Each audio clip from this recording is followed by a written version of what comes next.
There is a place in the American Southwest where the land does not forget, where the red mesas hold their silence like a locked jaw, and the wind moves through the canyon walls in a register that feels less like weather and more like speech.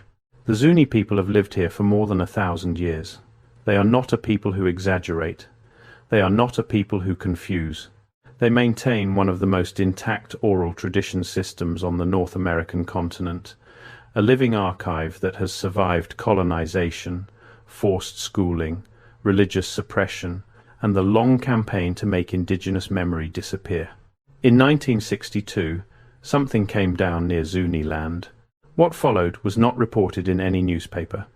It was not filed in any government registry that has been made available to the public.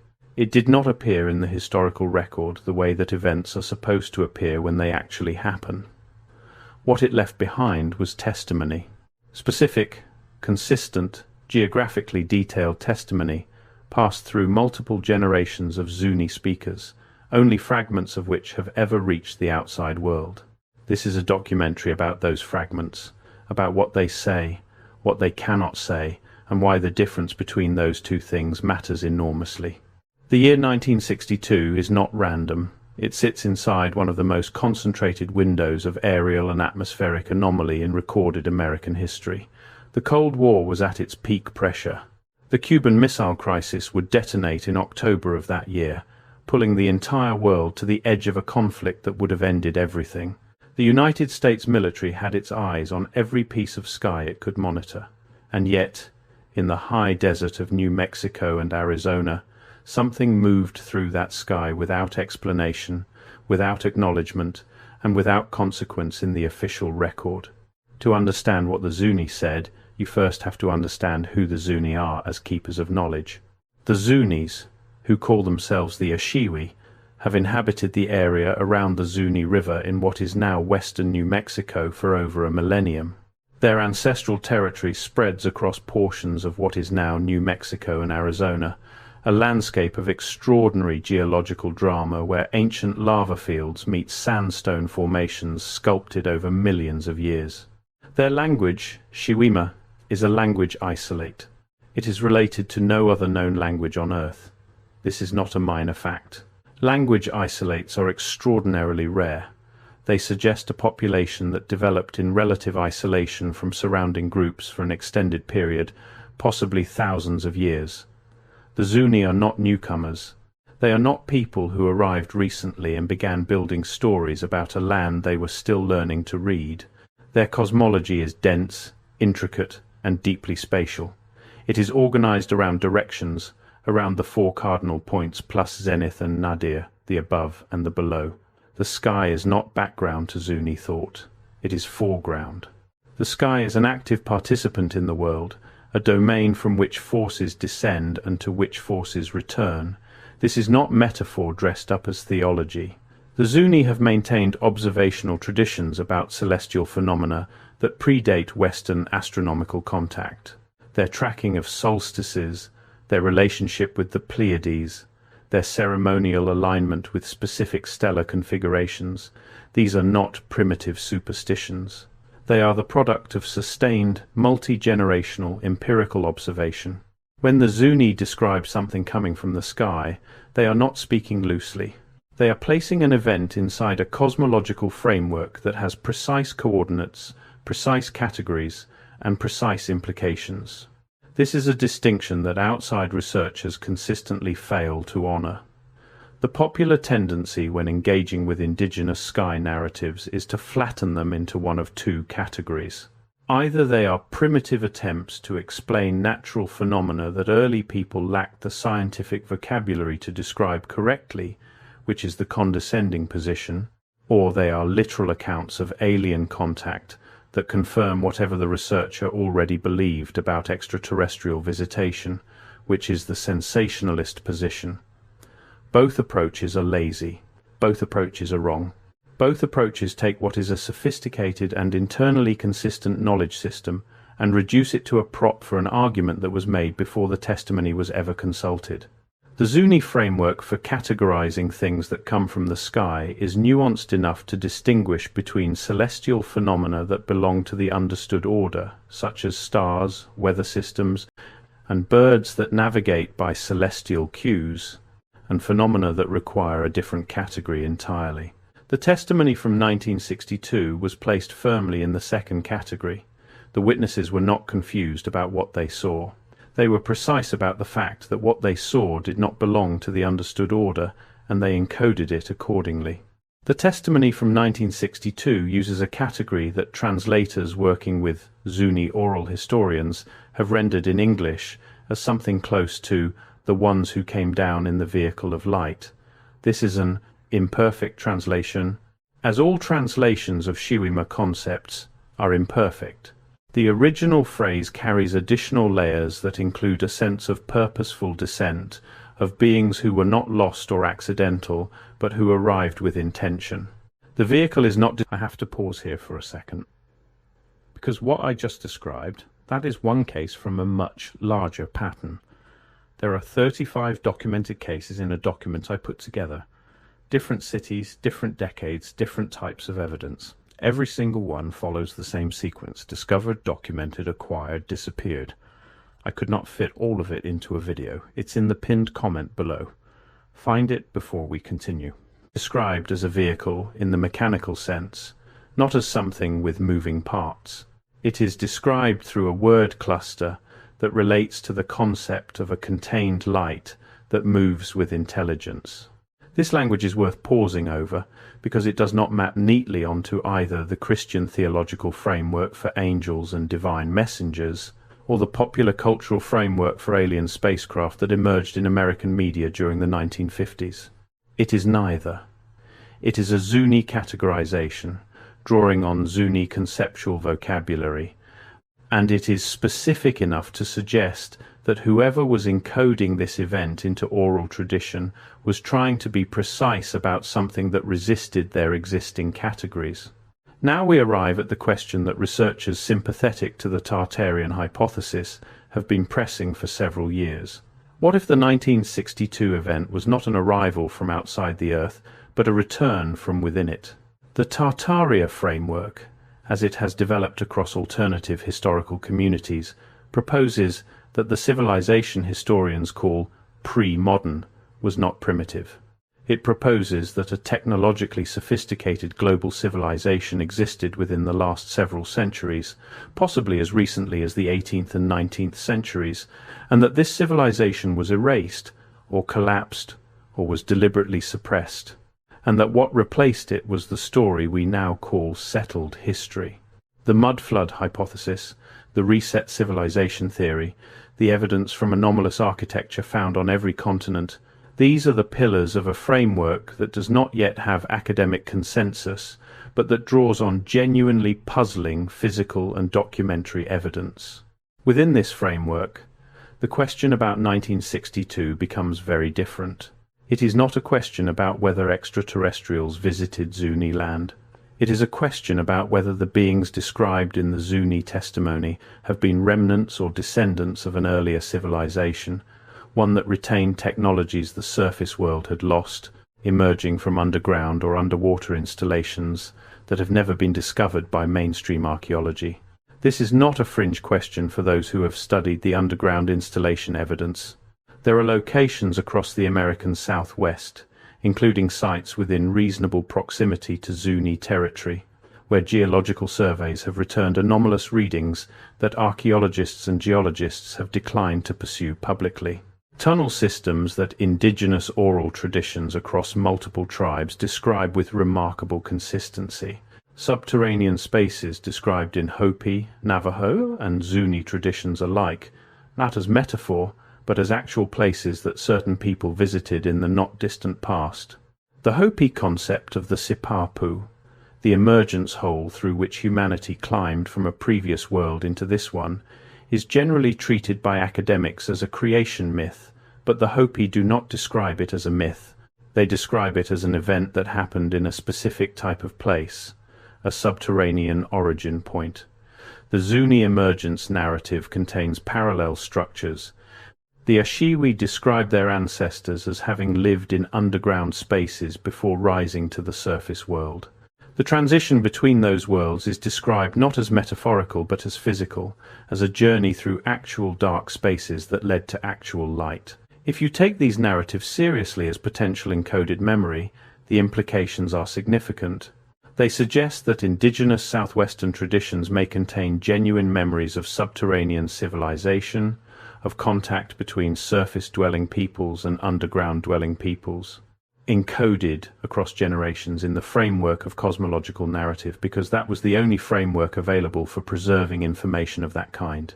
Against that backdrop, the 1962 testimony takes on a different character entirely. The event, as described in the oral accounts that researchers have been able to access, took place in the late summer or early autumn. The specific date has not been pinned down in any of the fragments that have reached outside researchers, which is itself interesting. Zuni oral tradition is generally quite precise about temporal anchors. Events are placed relative to ceremonial cycles, to agricultural seasons, to celestial markers. The relative imprecision around the date of this particular event could suggest that the witnesses were disoriented, or that the encoding of this memory was deliberately obscured, or simply that the fragments available to outside researchers are incomplete. What the testimony is precise about is geography. The location described is near a formation that Zuni speakers reference by a name that translates roughly as the place where the two colors of stone meet. This is a real geological feature. The Zuni territory contains several locations where distinctly different geological strata abut each other in ways that create stark visual boundaries between rock types. Multiple researchers who have tried to triangulate the testimony have proposed different candidate sites, but the description narrows the field significantly. The descent, in the accounts that have been shared, was not violent. There was no explosion, no crash, no fire. What witnesses described was light that organized itself, light that had edges, light that held its shape while it moved downward through the air. Those who saw it did not run. They stopped.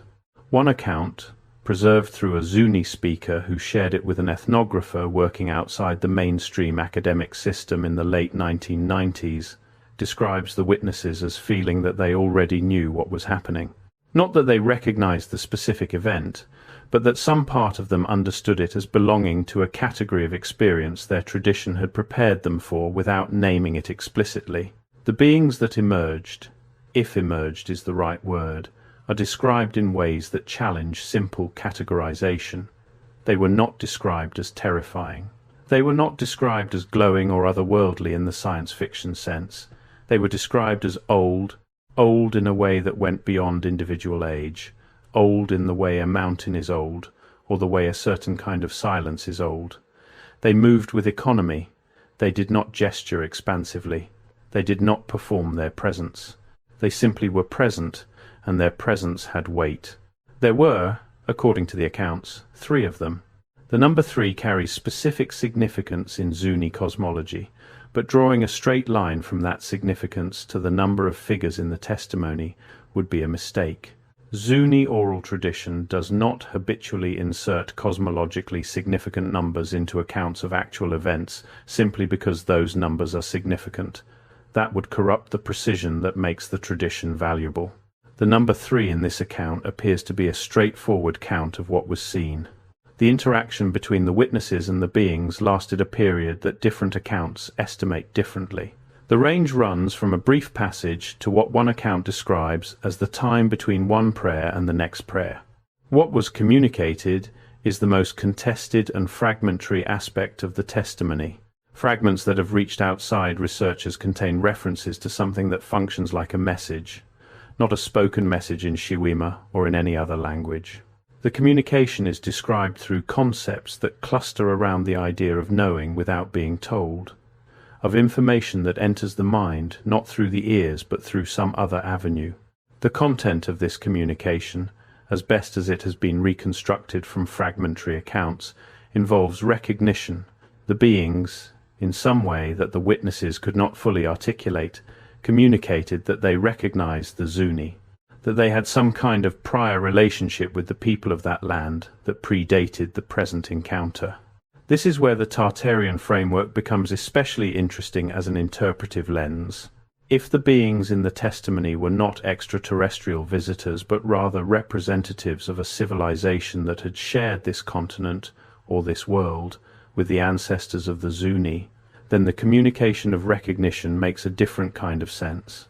It is not a first contact, it is a recontact, a meeting between people whose ancestors knew each other, separated by whatever catastrophe or decision or process caused the divergence between surface civilization and whatever persisted elsewhere, and now briefly reconnecting across that gap. The Zuni concept of the ancestors is not a simple one. The Ashiwi do not think of their ancestors as simply dead people who came before them. They think of ancestors as a category that includes multiple types of beings. Before I go further, that document in the pinned comment. If you have not found it yet, go there now, because everything I cover in these videos is one piece of a pattern that only becomes visible when you see all 35 cases together. The document shows you the full pattern. What I can show you here is the surface. What is down there is everything underneath it. Pinned comment, now, then come back. Some who departed in understood ways, and some who departed in ways that are only partially understood.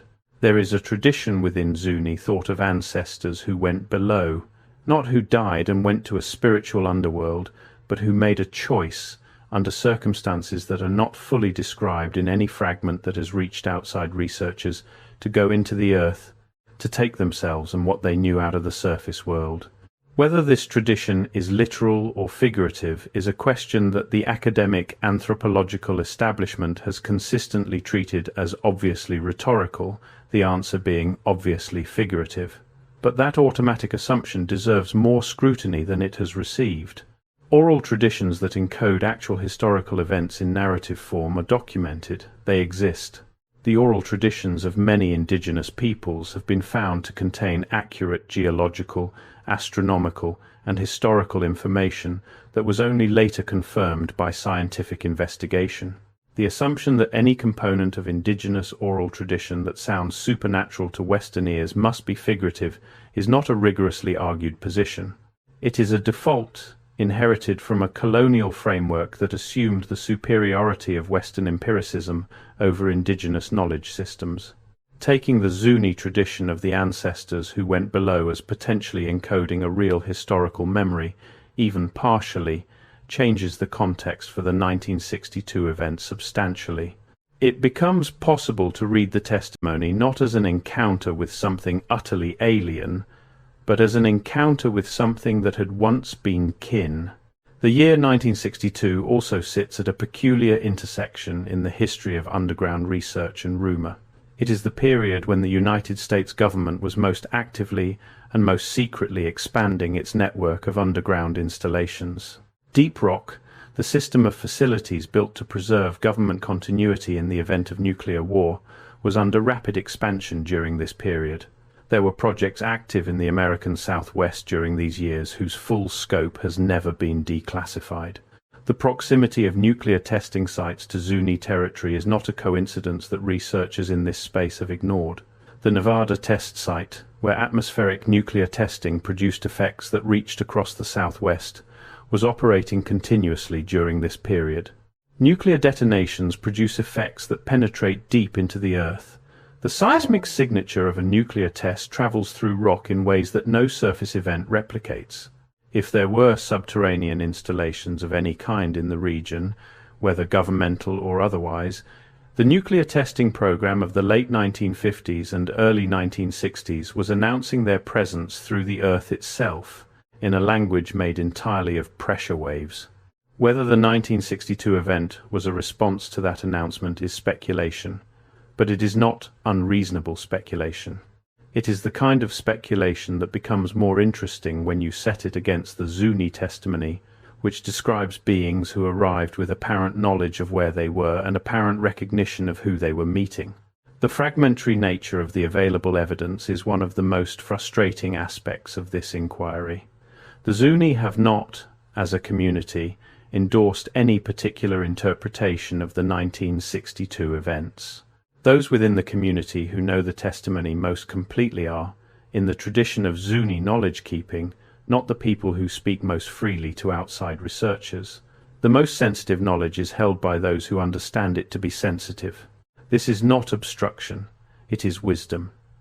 Traditions that have survived 1,000 years of outside pressure have survived in part because they know what not to share and with whom.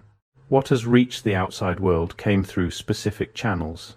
An ethnographer working in the late 1990s who built trust within the community over many years and who recorded accounts that she was given permission to share in limited form.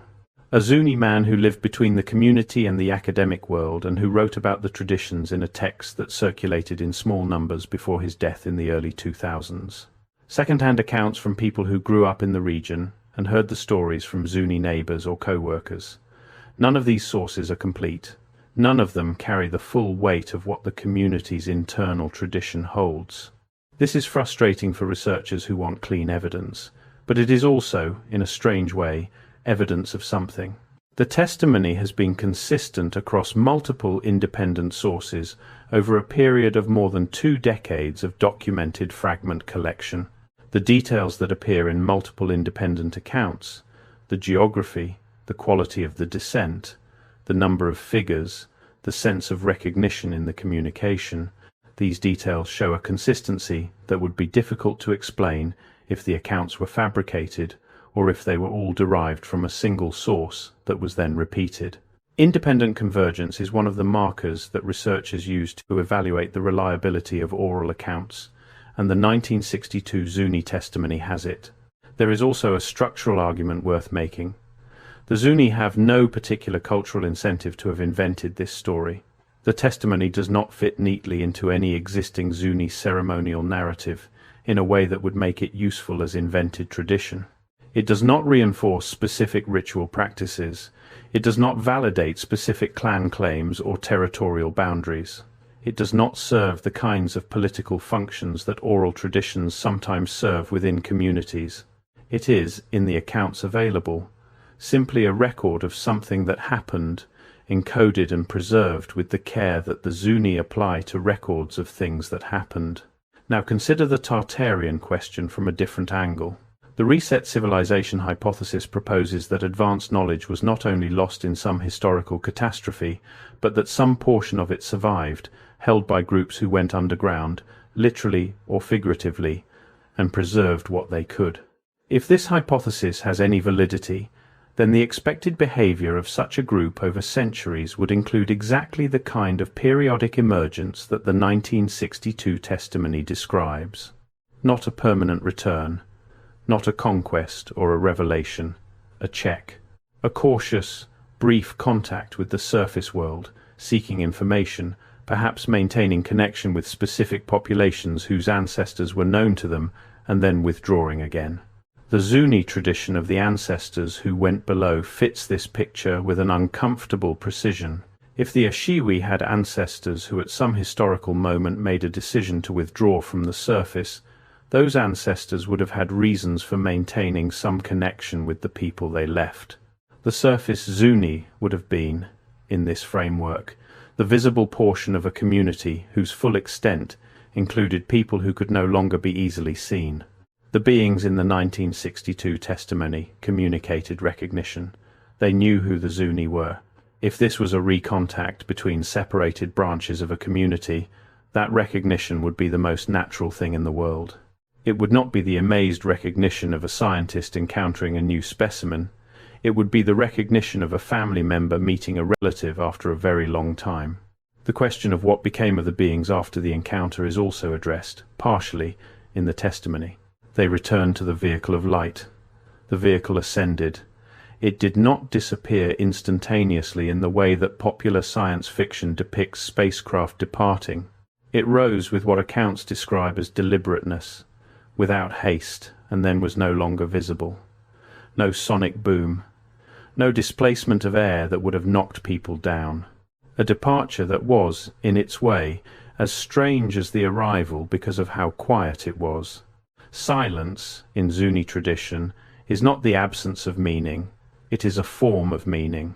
The departure's silence was apparently noted by the witnesses and preserved in the testimony as a significant detail. Something that moved through the sky without making the sounds that things moving through the sky are supposed to make is something that is not subject to the normal physics of the surface world. Whatever its origin, it operated by rules that the witnesses had no framework for explaining, only for recording. This detail becomes more interesting when you consider the acoustic environment of the southwestern high desert. It is not a noisy landscape. On a still day in the Mesa country, sound carries with extraordinary fidelity across long distances. The witnesses were people who had spent their lives in that acoustic environment. They knew what natural silence sounded like, and they knew what an absence that was somehow more than natural silence felt like. The testimony makes a point of distinguishing between the two. The departure did not simply happen quietly. It happened in a quality of silence that the witnesses found remarkable enough to encode as a specific characteristic of the event, separate from and additional to the visual description of the ascent. In a tradition that values precise observation, the decision to preserve that acoustic detail suggests it was not incidental. It was part of what made the event what it was. The question of what happened in the months and years after 1962 within the Zuni community is also fragmentary.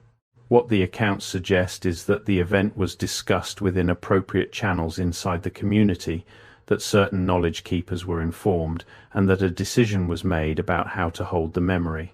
Not to broadcast it, not to publicize it, to hold it as the community holds other sensitive knowledge, carefully, selectively, passing it to those who need it in the forms they can receive it. This decision, if accurate, reflects exactly the kind of institutional wisdom that has kept the Zuni tradition alive. The United States in 1962 was not an environment in which an indigenous community could report an encounter with non-human intelligence without severe consequences. The climate of the era was hostile to anything that fell outside the officially sanctioned understanding of reality, and that hostility fell disproportionately on communities that already existed in a precarious relationship with federal authority. The Zuni had lived through the suppression of their ceremonies in the early 20th century. They had seen what happened when their practices and beliefs attracted unwanted official attention. They were not about to invite that attention again with a story that most of the outside world would receive as either delusion or threat. Their silence was not ignorance. Their silence was strategy. And yet the testimony survived. It moved through the community in the way that Zuni knowledge moves, through appropriate relationships, through ceremony, through the specific channels designed to carry it. And fragments of it found their way to outside researchers who were careful enough, patient enough, and respectful enough to receive what was offered without demanding more than the community was willing to give. What do we do with those fragments? We do not have a photograph. We do not have a landing site with measurable physical effects, or rather, if such effects existed, they have not been made available. We do not have a government document that confirms the event, though the absence of government documentation in this area is, given what we know about the government's relationship to such events, not particularly surprising. We have testimony. Old, consistent, geographically specific, culturally coherent testimony from a people who have no evident reason to have invented it. The Tartarian framework gives us a way to think about that testimony that does not require us to invoke extraterrestrial life as the explanation. It gives us a model in which the Earth's own history is richer and stranger and more layered than the official account allows, in which technological civilization is not an exclusively modern achievement, in which the underground is not simply rock and water but potentially the preserved remnant of something that once walked on the surface alongside us. That model is speculative. It does not have the endorsement of mainstream institutions, but it has the endorsement of something that mainstream institutions have consistently undervalued, which is the internal consistency of the evidence when you allow yourself to look at it without the filters that settled history requires you to use. The Zuni said the ones who came down recognized them. They said the encounter felt like a meeting between people who had been separated, not between strangers encountering each other for the first time. They said the beings arrived in silence, and departed in silence, and that the silence of both the arrival and the departure was itself a kind of communication. If you listen to what that testimony is actually saying, rather than filtering it through either the dismissal of the skeptic or the breathless certainty of the true believer, something interesting emerges. A picture of a world that is older and more inhabited, in ways we do not have permission to acknowledge, than the version we have been handed. There is a reason the 1962 testimony has not been absorbed into the mainstream conversation about indigenous knowledge or about aerial phenomena. It does not fit either category cleanly. It is not the right kind of spirituality for the anthropologists, and not the right kind of sighting for the UFO researchers. It falls between the established frameworks in a way that makes it easy to ignore. But the things that fall between established frameworks are often the most important things. The history of knowledge is the history of things that did not fit being finally forced into the conversation. The Zuni testimony is waiting for its moment. It has been waiting since the late summer or early autumn of 1962, preserved in the memory of a people who know how to hold knowledge until the world is ready to receive it. Whether the world is ready now is a question that each person who encounters this testimony has to answer for themselves. But the testimony is there, consistent, specific, patient, and the Mesa country where it happened is there too, with its silence and its geological memory and its ancient, uninterrupted capacity to keep secrets in the way that only very old places can. The land in that part of the world does not forget, and the Zuni, who know that land better than anyone alive, have not forgotten what came down in 1962. They have simply been waiting, with the patience of a people who have outlasted every force that tried to silence them, to see if the rest of us are finally ready to hear it.